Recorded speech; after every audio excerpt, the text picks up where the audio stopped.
ఓం నమ శివాయ. మనము ఈరోజు ఈ పంచమి తిథి గురించి తెలుసుకోబోతున్నాం. ఈ పంచమి నాడు ముఖ్యంగా శ్రావణ మాసంలో వచ్చే ఈ పంచమి నాడు నాగదేవతలను ఆరాధించడం ఆనవాయితీ.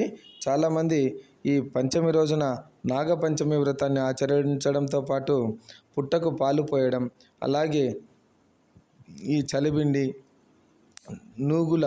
నూగులతో చేసినటువంటి పదార్థాలను నైవేద్యంగా సమర్పించడం జరుగుతుంది.